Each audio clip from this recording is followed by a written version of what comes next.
take your time, be patient, because that's what it took with these kids, is building that connection, the comfort in the room, and then facilitating the next steps. The wonderful thing about play and games, and it sounds like you have so many games like built into everything that you do, that is just the most natural way, in my opinion, to practice sharing and turn taking.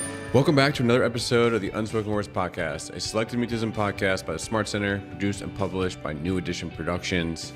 This episode features a discussion between Dr. Elisa Shipon-Blum and Dr. Jody LeVos, exploring the science behind play-based learning and its powerful role in helping children with selective mutism overcome communication challenges. Dr. Jody LeVos brings a wealth of experience in early childhood development and learning. Dr. LeVos currently serves as the Chief Learning Officer for Begin, the early learning leader dedicated to helping kids aged 2 through 10 achieve their fullest potential. With over a decade of experience designing early learning experiences for children and families, Jody is near the forefront of developing curriculum and play-to-learn products. Her impressive career spans some of the world's most recognized companies in educational tech, children's media, and toys, including Leapfrog, VTech, KidCraft, and Mattel. Dr. LeVos holds a PhD in developmental science and has made significant contributions to the field with 19 peer-reviewed papers and chapters. She is a sought-after expert who has participated in numerous panels and media appearances, from CES Kids at Play to Hallmark's Home and Family Show and the American Academy for Pediatrics Screen Time Summit. She is also a regular contributor to Psychology Today's Science of Play series. Her unique combination of academic rigor and real-world application makes her insights invaluable for anyone interested in how children learn and develop in today's digital world. In this episode of Unspoken Words, Dr. E and Jody discuss how different types of play, from structured therapy to free exploration, can be integrated into treatment to support emotional regulation and encourage speech development. Before we get started, if you have any questions on anything you hear in today's episode, please head to selectivemutismcenter.org/askdre, that's ASKDRE, and enter your question. The team reads all your submissions and does their best to answer them on podcast episodes, blog posts, and on social media. And speaking of social media, for the best of this episode and every episode of Unspoken Words, make sure to follow the podcast on Instagram and on YouTube. We are at Unspoken Words Podcast on Instagram and Unspoken Words Podcast by Dr. E on YouTube. All right, without further ado, please enjoy the latest episode of the Unspoken Words Podcast. Hi, everyone. It's Dr. E. Before we get started with today's episode, I'm so excited to announce that our popular Selective Mutism in the School virtual conference is now available as a self-paced online course. The conference dives into how to assess the mute child, testing for common comorbidities, and proven strategies and interventions to support students with SM within the school. And of course, we dive into accommodations and interventions such as 504s and IEPs. The course offers 5.5 continuing education credits from most professionals, so parents, share this opportunity with your child's school. To sign up, just head to our website or check the description in this podcast episode. Together, we can create a world where every child has a voice. Now, enjoy the episode. Hello, listeners. Welcome to another episode of Unspoken Words. And it wouldn't be me if I didn't say I'm super excited for this episode. And our guest, we have Dr. Jody LeVos. And I'd love you, Jody, to kind of tell us about your background, because this is a really exciting episode. Yeah, thank you so much for having me, Dr. E. I'm so excited to be here. So my background is in child development. I have a PhD in developmental science. I was insanely curious about how young children learn about the world around them, and I studied mathematical development most specifically. And I really looked at how the context in which children are learning and playing informs the ideas that they have about the world. And after doing a postdoc at UC Berkeley, I had the opportunity to move into industry. And so I got my first job at a company called Leapfrog. Many of your listeners may be familiar with that company. And that's really where I learned how to design toys and experiences that support learning outcomes through play. And play has really been the thread throughout my entire career. So it's at Leapfrog where I learned how to design experiences that elicit those learning outcomes, whether those are physical toys, digital interactive content. We made movies and books and stories. And from there, I moved to a very large toy company called Mattel and had the opportunity to work with brands like Barbie and Hot Wheels. and Fisher Price and open learning centers in China, actually, really digging into what parents were hoping and dreaming for their kids and designing playful learning experiences really centered around the learning outcomes that matter to parents, but building those learning outcomes through play. And then after Mattel, I moved over to a company called Begin, which is where I'm at now. And I've been with Begin for over 6 years.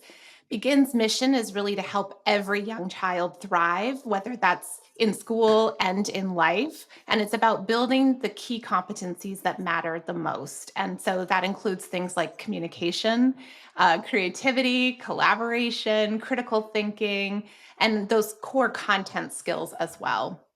And so throughout my career, it's really been about supporting the outcomes that matter, not only for school, but also what matters to parents, and doing that in a way that is playful, that is natural for kids, and really builds upon the ways in which kids learn best, which is through play. I love it. You had such a great description. I knew that you have such a, big background in so Yeah, many different ways, and I love it. And you really got right to it real quick as far as the aspects that you've concentrated on. And one of the things that attracted us to you was the communication with that's right. play and how that works. Obviously, working in the selective mutism, social communication, that's my field. Social communication and selective mutism is my passion. And so we're very attracted to what you do and ways that you can share with our listeners various aspects to play, the types of play. And I'd love to be able to integrate the different types of play we use with what we do with selective mutism. I'd say what stands out so much, and I'd love your feedback on this. And I just kind of got this thought as you were talking about your background and sharing your wonderful experience is that the outcomes, what parents want as outcomes. And we know in this population the outcome of Right. speech. However, one of the things that I kept thinking about as you were saying that is patience. A lot of parents I experienced don't have the patience that is needed always, and I'm trying to get them to understand that speaking is a symptom, and we have to understand why a child isn't speaking. And so if they have an anxiety over social communication, we need to be patient. So Right. I'm sure you've experienced this in the development of your devices with parents wanting an outcome and then their patience. So Yeah. we didn't necessarily think about talking about this, but as you were talking, I was like, I know my population, they want it yesterday. Of course, of course. Yeah. I mean, I'm also a mom. I have two children, and so I understand the desire to see those developmental milestones. And there's so much pressure, whether that's through your wellness checks with your pediatrician, through hearing your kids' parents talking about what their kids can do. Even just society. There's so much pressure around meeting these developmental milestones at a certain time and in a certain order. And that can really test our patience as parents. But, as your community knows, every child is on their own unique developmental trajectory. And I think as a society, we're so rushed right now to make sure So that rough. kids are moving Instant through those gratification. milestones. Exactly. And so certainly there are things that we need to watch out for. There are things that, we could and should be doing to support our kids, especially if we realize there are issues. But generally speaking, it's also really important to remember that every child is on their own journey and to honor that journey and to really be patient, and to respect the fact that every child is unique. Yeah, for sure. And understanding where their child is and meeting them where they're at. So That's right. that makes so much sense. So I thought maybe we could start out. Well, we've already started, but we can chat about the science about play and anxiety. You want to share your thoughts on that? Absolutely. So, play is really the ways in which the child explores the world around them. It is the way in which kids learn best. We know from neuroscience research that children learn best when their brains are active, when they're engaged, and when they're having fun. And by the way, this isn't just for kids. I mean, this extends to us as grown-ups as well. When we're engaged in a topic, when we're passionate about a topic, when we're learning about that topic in a way that matches sort of that topic and how we learn best, it really facilitates those learning outcomes. It facilitates the memory of facts. It facilitates our recall later. And so play is not just a luxury. It is not a nice to have. It is absolutely essential. And especially for young kids, it is the way in which they explore the world around them. And so by allowing kids to play, and we can talk about different types of play, it has also been associated with decreased rates of anxiety and depression. I heard a quote once that, the opposite of play isn't work, it's actually depression. And so we need play in our lives throughout our lifespan. Yeah, and laughing and just having fun and not having a sense of expectation and just Right. free. Right. When you mentioned that topic, I love that. I'm going to say it that way sometimes, that quote unquote topic. That's what we call a big shot role. So, the aspect to helping a child, helping a teen with selective mutism is about comfort, Mhm. creating connection, which we can talk about with the play, Yeah. but the confidence and having an area of Right. confidence, we call it a big shot role, does all the things that you're saying. That's It right. fuels their progress. Yeah. And it's like the secret. So the more confident they are in something, may not be necessarily a high interest of a parent, but when they love it, when they own it, when they get it, Yeah. it fuels everything. Yeah, I completely agree. And one of the things that's so magical about play is it is a very low risk space to try and to fail. Fail is a big word. I know sometimes we avoid saying the word fail, but it's okay. It's okay to try something and it doesn't work out the way we want to. But when you practice that through play, you realize that the stakes don't have to be profound, that it's okay when things don't work out the way you want. And when you practice and you get better at something, or you practice and you learn something that you're passionate about, to your point, that boosts confidence. And confidence in one area can transfer to confidence in another area. So even if your child is playing with, dinosaurs and starts to become very passionate about that topic, even if, as you were mentioning, that's maybe not a topic that you really wanted them to focus on or that you were naturally passionate about, that confidence and them feeling ownership and knowing something can transfer to other areas in their life. Oh, absolutely. And they love nothing more than knowing more than me in something. Absolutely, for sure. And we integrate this through so many of the games we play. We often say for young children, it's all about the games they play. And as they're progressing in communication, building that connection and comfort, it's through play, it's through games, it's through gentle competition and Yeah. fun, fun, fun. So we name the games and we have the different games and so forth. So I'm excited to kind of get into that. But I thought perhaps you could talk about the different types of play.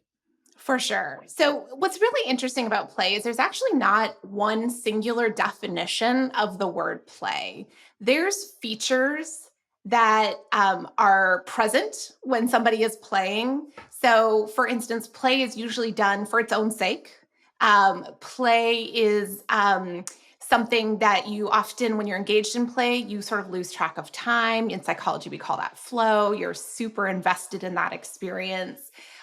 Play is typically done for its own sake. There's not necessarily a goal that has to be achieved, and it's usually marked with joy and fun. But those are features. There's not actually a singular definition of play, which I find really interesting because there's been so much research on play, and yet we don't have a singular, universally agreed upon definition of play. It's one of those things where you sort of feel like when you see it, it's play. And that's especially true in young children. But I will say there's so many different kinds of play.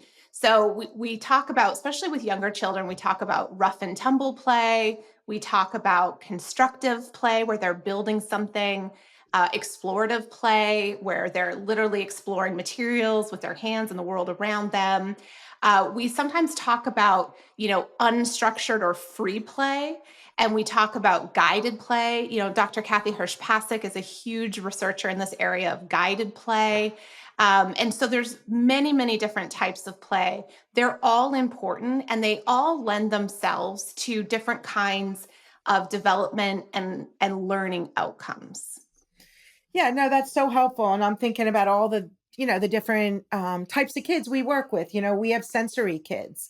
So sometimes that free, let it go, have fun, run around is all it may take sometimes with a few friends at home to progress into comfort, connection, and verbalization. Whereas others, they need much more of a structured situation. And I think for selective mutism, it isn't just be there and hope for the best and try to get them to talk. It's one, meeting them where they're at. And we use the social communication bridge to understand their stages. And then we start from that stage as their baseline and we facilitate higher. So that structured, facilitated, I say, don't wait, facilitate for parents to bring them in to facilitate social communication skills, because many of the kids, Jody, won't just start to talk. So they have to either young play through facilitation, and the older kids, they're way more cognitive about what they're doing through fun activities of interest. Right. Right. No, that makes a ton of sense. And, you need to have that trust with the person that you're playing with, and play is a great way to facilitate that trust and to facilitate those, nonverbal communication cues as well. Yeah, so share with me some of the different play you do for children that are anxious and have challenges integrating with others. I mean, imagine you work with kids on the spectrum, right? To help them engage, facilitate. The social cues are tough. They don't necessarily read the room well sometimes, and they need, the play helps them. Do you have any specific play activities or games or nonverbal activities that you do with them to help them? Yeah, it's a great question. I mean, throughout my career working at, small and large children's media and toy companies, we typically have designed for the widest audiences possible. And yet we continuously hear from parents of children with particular needs or on the autism spectrum how important a lot of these experiences have been for them. And so one of the things that we learned that was really interesting is our app Homer, which is designed to help kids learn how to read.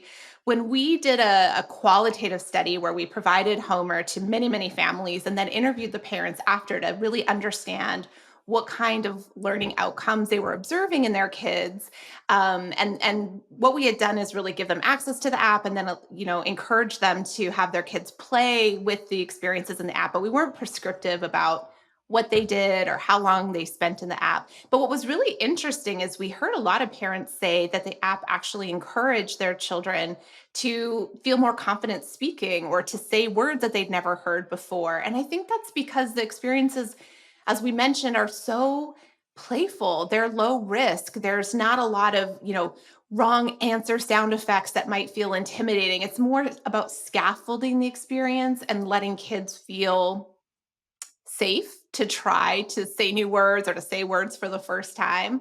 We also hear a lot from families through our physical hands-on products like little passports, that is something that works well with many different kinds of families because they get this box in the mail, and when you open the box there's a range of activities in there. There are activity pages for a child who just wants to sort of sit and be quiet or do something maybe on the go in the car. There's, word searches and, puzzles and riddles and new vocabulary and things to read. And then there's hands-on activities and things that families can actually build together. And some of the games are designed for more than one player, so it encourages that co-play.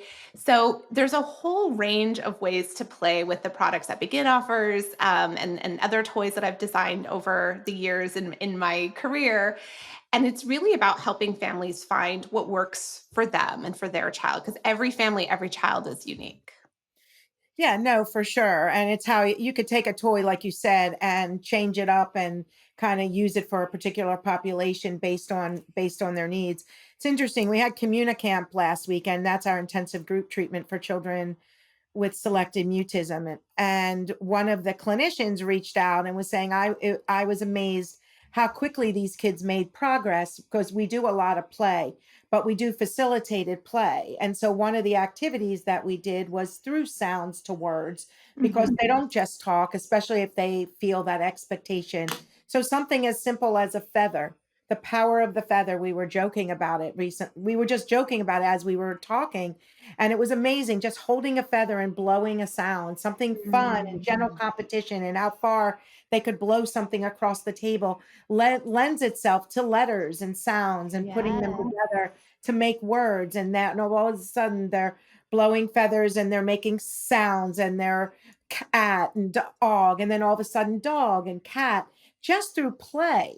And Yes. it didn't take long. And all of these kids traveled so far with their parents because they were so stuck. So if I could tell teachers, if I could tell parents, take your time, be patient, Yeah. because that's what it took with these kids, is building that connection, the comfort in the room, and then Yeah. facilitating the next steps. Yeah, I love that. And it reminds me of a body of research that talks about kids learning more when they learn from characters that they've developed this parasocial relationship with. And I think about that a lot as we're designing, interactive digital content, for instance. So what you described, I feel like, is kids feeling so much trust in that room and Yep, building those relationships with the people around them and feeling safe enough to yep, try something.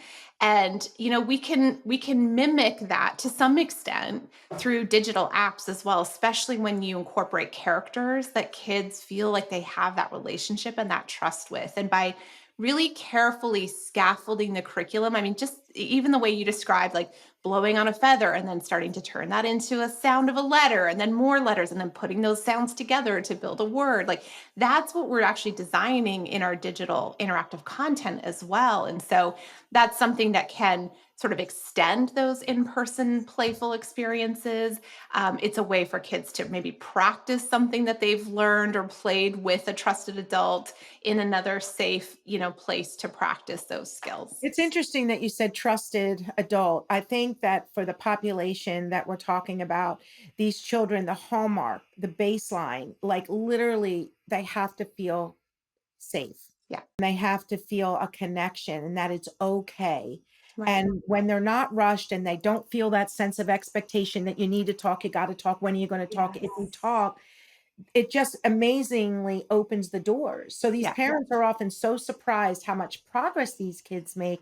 And simultaneously, we're in parent education telling them the things we're doing and how to do it. But Right. it's amazing how some parents will raise their hand and go, I never thought of that. We're giving them stickers or we're basically bribing them and telling them, if you talk, let's go out and talk. And many of these kids don't have their roadmap to know how to do it. So, Right. like for kids with SM, with speech and language challenges, 30 to 40%, we do have kids that have a lot of sensory issues. They get overwhelmed in different settings. The kids on the spectrum, we get kids that are bilingual, multilingual, very timid children with a high social anxiety tendency. We really adapt the play based on those whys. And so I imagine some of the products you designed, like what you're saying, would help with kids with speech and language challenges, helping them articulate words and things like that. So, yeah, no, I want to get to know some of these different products even more. So, what are some of the, like? Just share some of the digital app, the different digital programs you have that may benefit this population. Yeah, sure. So I mentioned Homer. Homer is really our Hallmark Learn to Read app, which again, many parents are telling us are supporting so many aspects of their children's speech.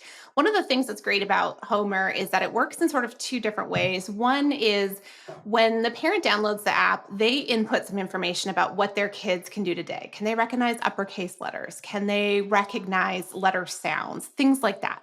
Based on the information and the age of the child, the app automatically puts the child on a reading pathway, and that reading pathway is incredibly scaffolded. These are very deliberately designed lessons that happen in a very specific order to support those learning outcomes.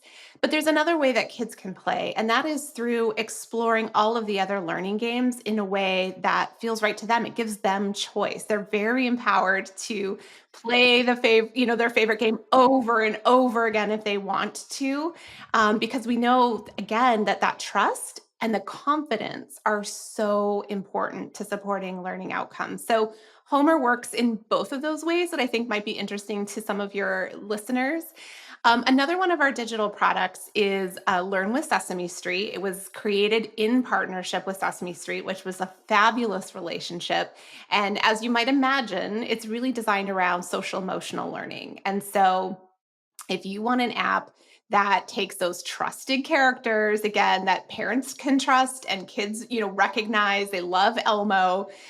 There's a range of lessons and songs and interactive games, as well as classes that we wrote with and for Elmo, designed to support social emotional learning. Families may want to check that out. And then we have Code Spark, which, as it sounds, is an app that's designed to teach kids how to code. And no reading is required. It's actually designed for kids as young as 3, but all the way up to 10, 11. We even have 12-year-olds who still love the game. And so it's designed to help kids think, very logically and learn how to use coding pretext to create their own games. They can even share their games with the community. So it's a really fun way to, communicate with others without having to actually speak. So that's a way to build connection and kind of Absolutely. comfort without the expectation of speech, but also not even the transitional stage. So stage Exactly. 1 is nonverbal, Yep. engaging, handing, taking, but just play through comfort and connection. And then we start with the strategies and the interventions to help them make the progress. So for us, it's very important to have interaction amongst each other. So Mhm. building that one-on-one is great to get familiar with it. Like, the child that loves to bake. I use that example because so many kids love that, right? So they love to bake. So at home, they're mastering a recipe, but then that confidence they have of baking and knowing the recipe, they don't have to think and process. Now they're doing that with a peer that comes over. And we're Mhm. playing the store game to go out into the store to look for things. And we use the parents to facilitate. So we're going to get points for going up to the store clerk, but the parents are going to bring them into social communication by how they ask the question, when they ask the question, having their games. So we create the visual games and they go up and, excuse me, miss, can you help us? Sally, are we looking for this or that? Or what are we Yeah. looking for based on where they're at? So now the child's excited and motivated and they're making progress because it's through games and play and they're getting rewards to cross the bridge and they're seeing themselves. So I'm sharing all this because I'm trying to give you a visual of what our kids go through. And then they're having a get together because comfort's critical away from the group.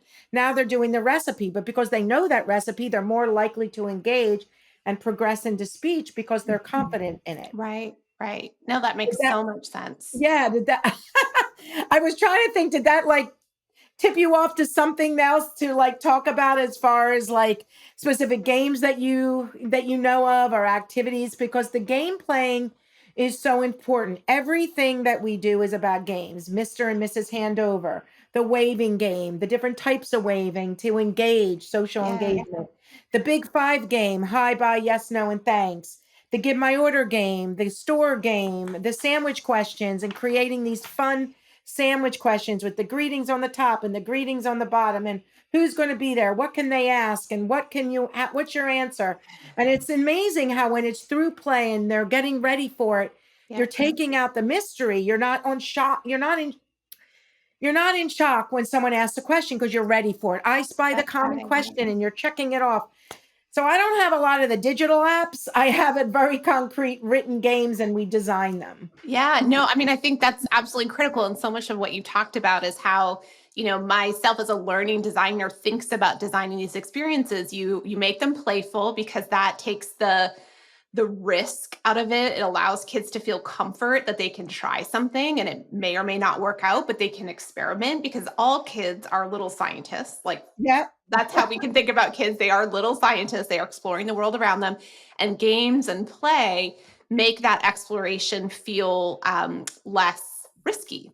And then the second thing that you mentioned that relates to my work is just this idea of building, right? You're creating a foundation and then you're scaffolding higher outcomes by building on that foundation. So once kids have demonstrated an ability or a comfort level with a certain foundation or task, then you start to layer in a little bit more complexity. And so that's how we design our digital interactive games.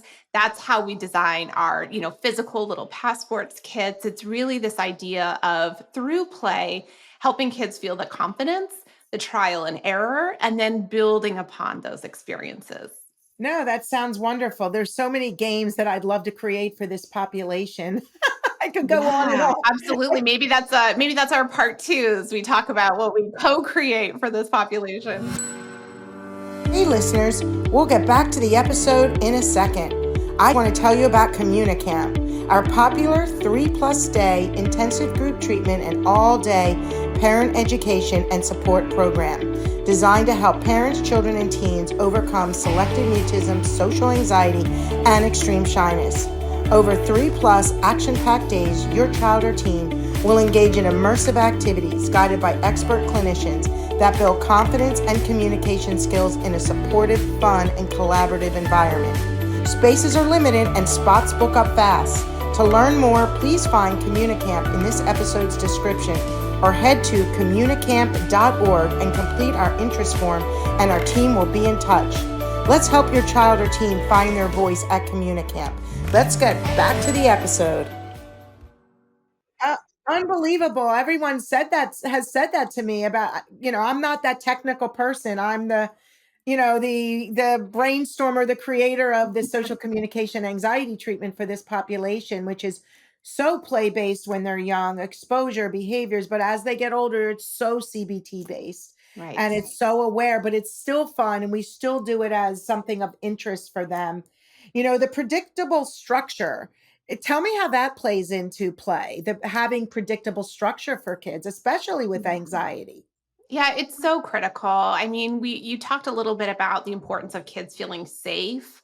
I think this feeling of safety and this idea of structure and routine are intimately woven. And that is when kids feel safe, is when they know what's going to happen next. It's the same reason why it's critical for us to establish routines in our family, whether that's a bedtime routine or a routine around any kind of transition.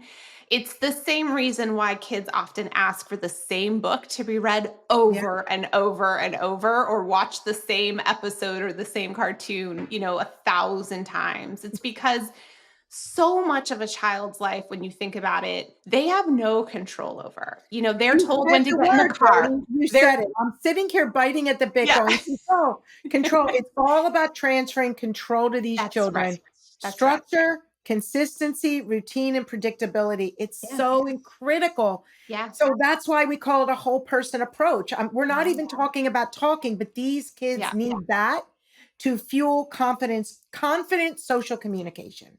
Absolutely. Absolutely. And because so much of their life is out of their control, when you build in that routine, when you build in that this expectation and that structure, then the kids feel like they have some control because they know what comes next. It's the same reason, again, why they want that same story. They know what happens on the next page, and that feels really good for them because there's so much about their life that they don't know what's going to happen. And it feels wonderful when they know how that story ends.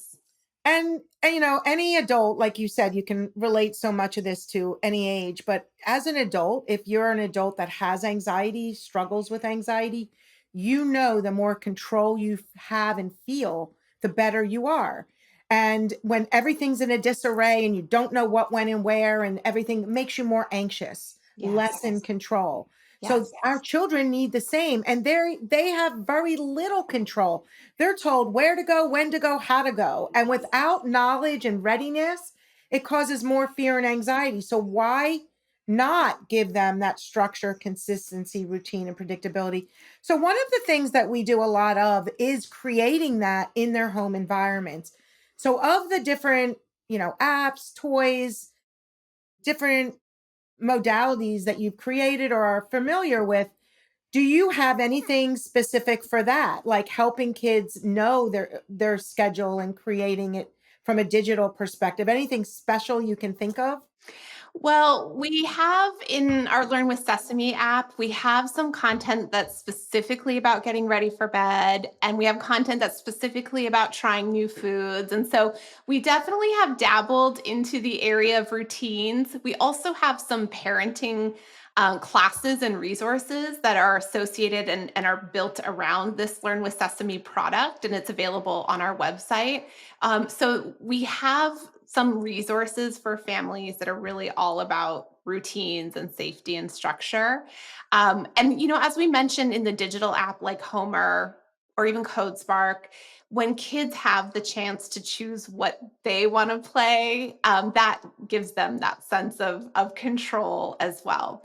The other thing that, as you were talking, Dr. E, that I think is so important and is related to this topic of play is that while we as humans do crave control and we want to know what's going to happen next, that's not always reality. And so the other important benefit of play is that it allows kids and us as adults to develop tools, to have tools in our toolbox so that we can face things that are unfamiliar or that didn't quite go to plan. And that's again one of the benefits of play is allowing kids to kind of practice those reactions when things didn't quite work out, or as an adult to sort of see our child's reaction. So if a child is, let's take a very concrete example. If a child is trying to build a tower with blocks and their tower falls down, that's not what they wanted.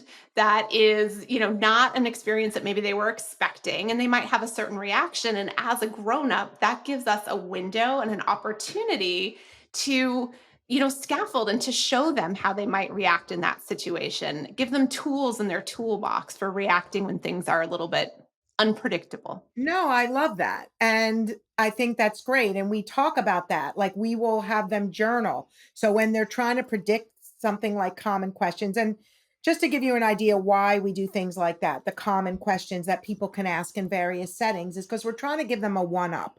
Because when you know what, when, and where, it's about control. And we want it to be on the tip of the tongue. Like, what are they going to ask you? It's summertime. Are they going to ask you where you're going over winter break? Or are they going to say to you, you're going to camp, you're staying home? What are they going to ask you? What grade you're going to go into? What, something related to summer or a holiday, or you're going to a restaurant. What are those common questions? It always is about minimizing their need to think and process for their anxiety and give them that sense of control. But we also want them to think about what other questions we're asked in that situation. So we do something called, it's look, listen, and learn, which parents look, listen, and learn from their children, what causes them to take a longer time to warm up or feel comfortable, or how are they looking body-wise language. But we teach this to the kids as they get a little bit older of watching the interaction in a grocery store. Just standing in a grocery line, you can see the interaction between the cashier and another person, because very often in this population, because of the lack of speech, so many parents do for, speak for, siblings do for, speak for. Our kids tend to be the passenger in the car. Right. So I teach parents and I help children become more of the driver through the choices that they have, that they make. And you're right, through play and making those different choices through play and seeing how something didn't work out. And I love your example about the blocks not working out. That's something so simple, but another aspect we see a lot of challenges with is turn taking and sharing. Right. Any thoughts on that? It's other than that, it is hard. It's very hard. We as humans are, we're a little egocentric, right? We want things to go our way. That is natural. That is normal. And sharing is something that has to be practiced. And the wonderful thing about play and games, and it sounds like you have so many games like built into everything that you do, that is just the most natural way, in my opinion, to practice sharing and turn taking. It's just an inherent part of games, but it's also, of course, an inherent part of conversation, learning how to listen and then you take your turn, and that sort of serve and return, similar to tennis, right? Like that is just an important, just such a critical part of communication, that practicing that through play, practicing that through games makes so much sense. You're going to love this one game that kids play, and it's exactly that. The interview process is like a global term for give, take, back, forth. Because again, you'd think once a child is like with someone, they know how to have give, take, even non-verbally, but many of my kids don't. Right. So using those areas of interest, you could talk about Sesame Street and all the characters perhaps, but it could be any of the other characters that are big or an interest they have. Having these kind of guess who games we create where they put the characters in a bag, or they create like visuals. Like I had a little boy loving the different planets. And so people guess the planet and they guess it wrong. And then they have to correct them, however, whatever stage they're working on, I guess you Sure. could say, or how the Yep. parents help facilitate. But it's amazing just through being a big shot, like you mentioned early on, that confidence will be enough to fuel progression into verbal. And Yeah. so having that back and forth give take, and we have the pointer game where they're teaching by just pointing. I mean, we have a lot of kids that really, Jody, struggle with social engagement and Yeah. nonverbal communication. Yeah, yeah, yeah. No, it's just such a beautiful example and a beautiful space to practice that. And one of the things that you know really helps kids open up in a lot of ways is like unstructured free play.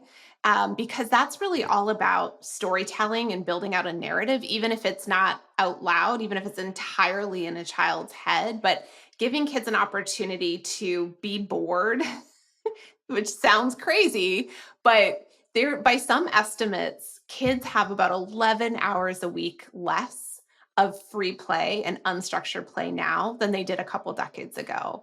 And we could talk about all the reasons why there's so much less time now for free unstructured play, but allowing kids to be bored and try to figure out how to play with some toys on their own in a way that doesn't have a goal, that doesn't have an end. It's really about them figuring out what to do with these toys.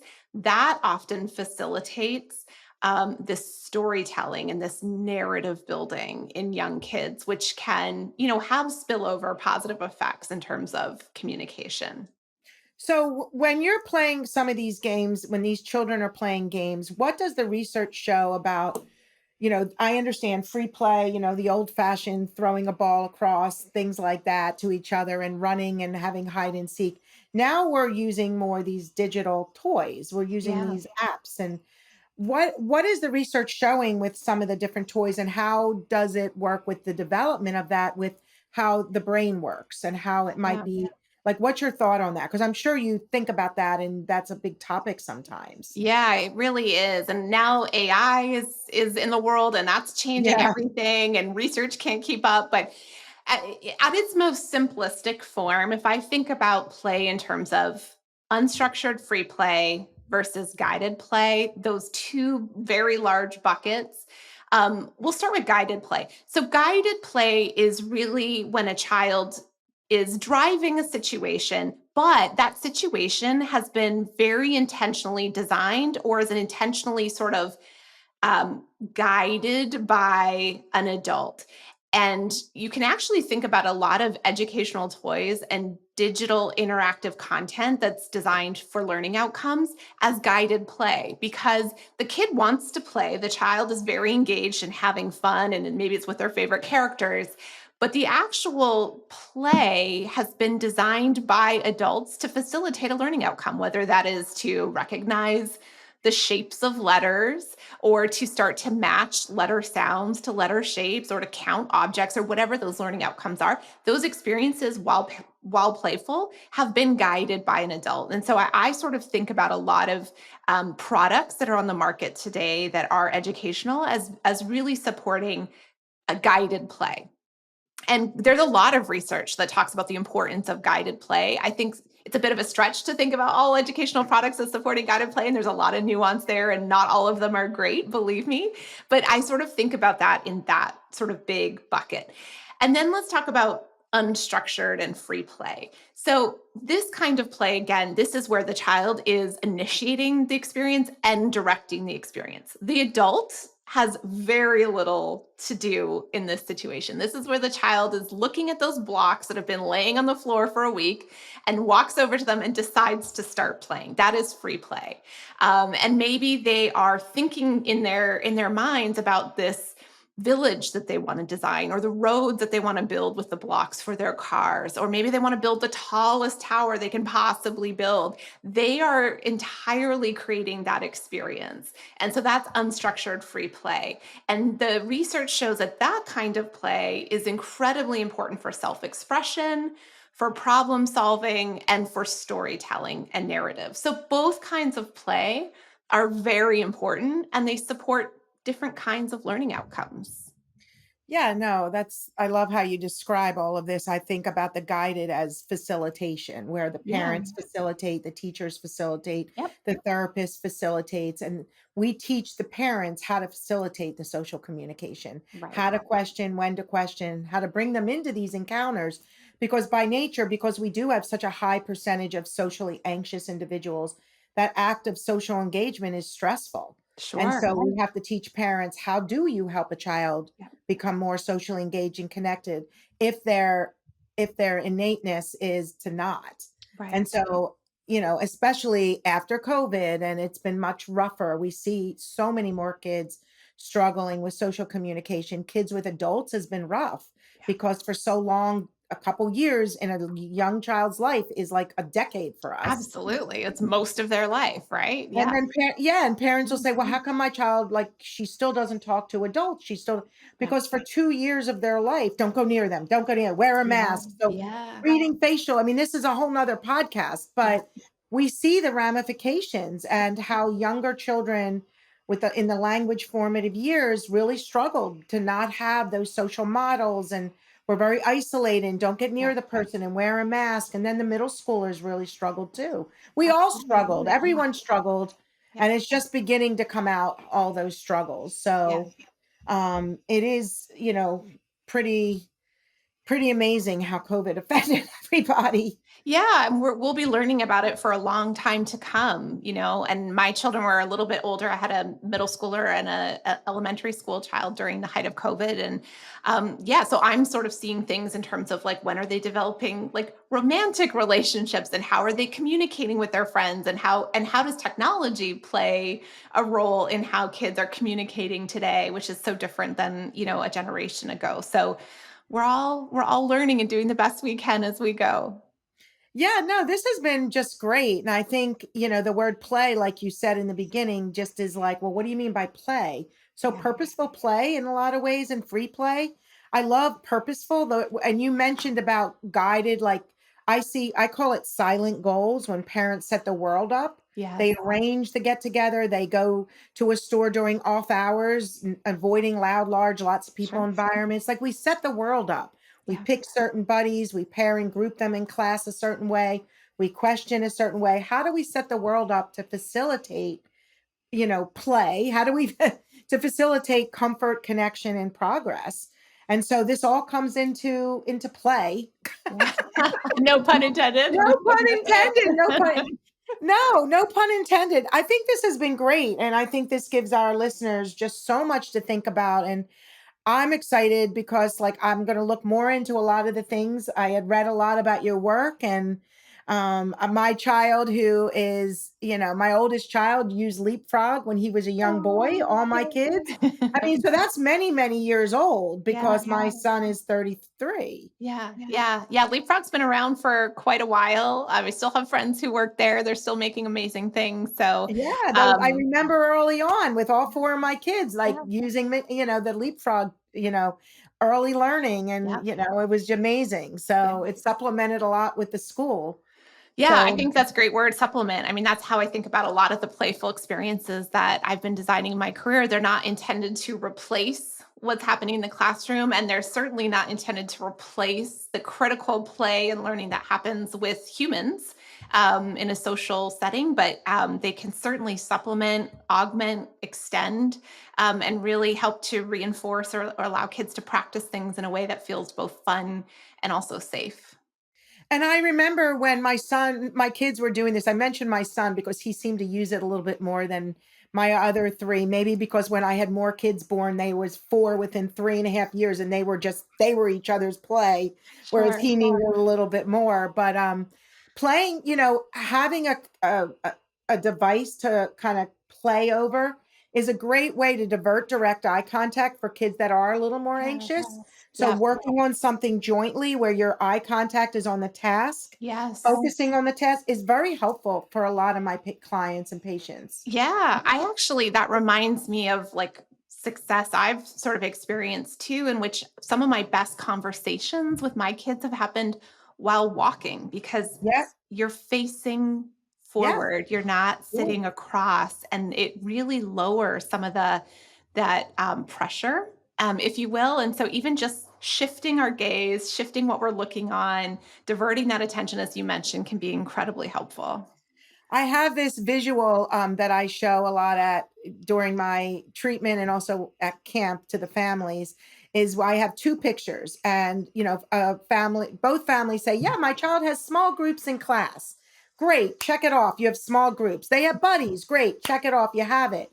It's what you do, how you do it, when you do it, where you do it, who's included in that, how you question." So there's two pictures. One is of a teacher with 3 kids. Another is of a teacher with 3 kids. But the difference between the one teacher and the not is the one teacher staring the child down and asking questions. And you just see the distress. Yeah. Whereas the other picture is there's visuals and manipulatives, and the teacher's asking questions over the manipulative. Sure. So it's through the task, I say, that progress will often occur. Yeah. It's not about how are you, good, how are you? Yeah, you have to deal with that and you have to work on that. And we will via the games we just talked about or the goals for the older kids. But focusing on a visual task and activity is such a great way to divert that eye to eye that causes stress and anxiety in so many of my patients.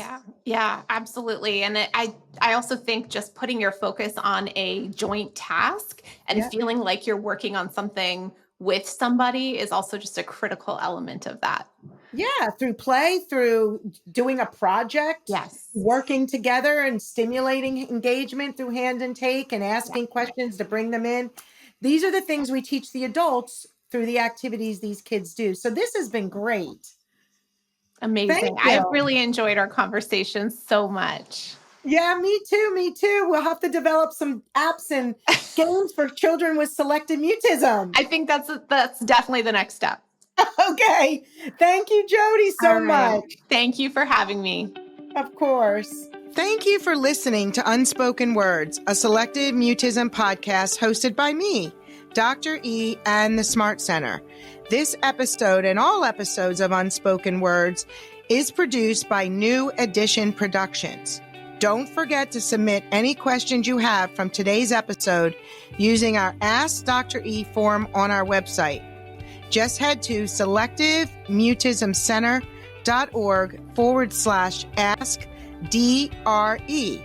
I'd love to answer your question in a future episode or blog post. Remember, for the best of this episode and every episode of Unspoken Words, please follow the podcast on Instagram and YouTube. We are at Unspoken Words _podcast on Instagram and Unspoken Words by DRE on YouTube. Or join our newsletter for additional SM content. We release new episodes every other Monday at 6 a.m. Eastern Standard Time. We'll see you next time.